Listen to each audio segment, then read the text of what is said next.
So this is, I think, one of the more significant issues that has been affecting how the American decision makers at the highest political level are struggling at this point in time with their engagement with the Chinese.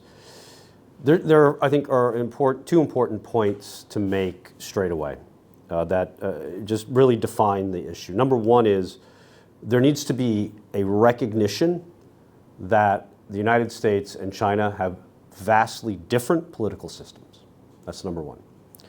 Number two, it is as equally important for both of these countries to build as much of an understanding of the other's political system, which means it's not just that, oh, you're different than me, okay, then you need to start scratching at the surface and asking the question, well, why and how does this sort of impact the way that we engage with one another?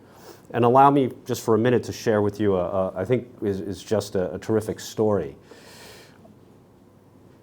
Prior to 1996, literally when I first arrived in China, the United States and China had neither an understanding of each other politically, nor did either country actually have any interest in understanding the other.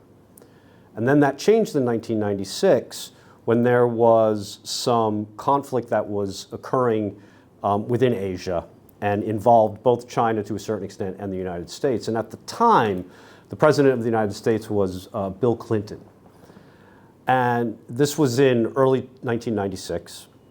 And long story short was, then chairman of the party here in China was Jiang Zemin. He and President Clinton got on a phone. And President Clinton basically said to him, listen, I'm running for re-election at the end of this year. And I'm trying to focus on a lot of issues right now. I don't need another issue in Asia. So if we can come to an agreement to just have everything calm down, and we don't have to solve all the problems right now, but just let's table the issue and we'll talk about it later. If we can do that, I've got a great idea.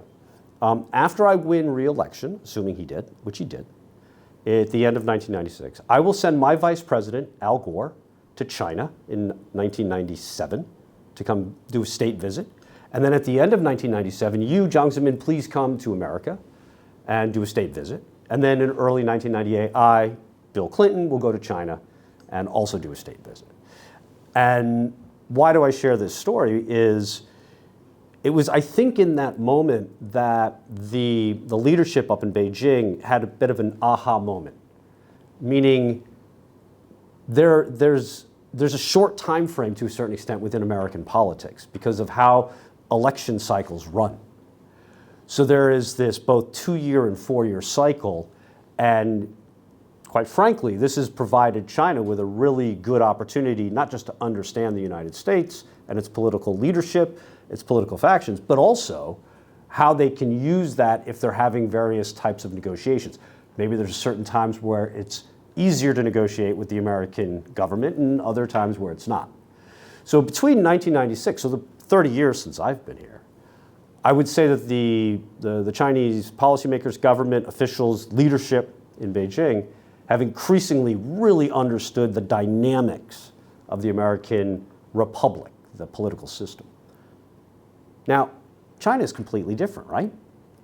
The Americans run from a very personality-based, combative, individual, political capital type of political system. China is about the collective. It's about consensus. People like to talk about this person or that person having certain power. In reality, it's not the case. The entirety of the Chinese governance system continues to be operated from the standpoint of trying to come to a consensus, to try to come to an understanding as a group of individuals in Beijing for what's best moving forward. So there's always going to be trade-offs. So you'll never necessarily have one opinion that will be the only opinion, no matter what anybody might think. There are numerous individuals that are part of that decision-making. And then finally, it all really comes down to what I refer to all the time as a low versus a high time preference in how decisions are made. The Chinese can take 5 years or 10 years or however long to come up with ideas and be able to move them forward. Because of the American political system, 2-year, 4-year cycles, there's a lot more pressure to do things now. Even if right now it might make sense, it might not make sense longer term. So one of the more important sort of jobs or tasks that I've been trying to do is help better educate more people in the US about the differentials between these two systems. Because I do think it's a core issue that the American decision makers, as best as they can really try to appreciate, and I think it will help them better understand how China operates.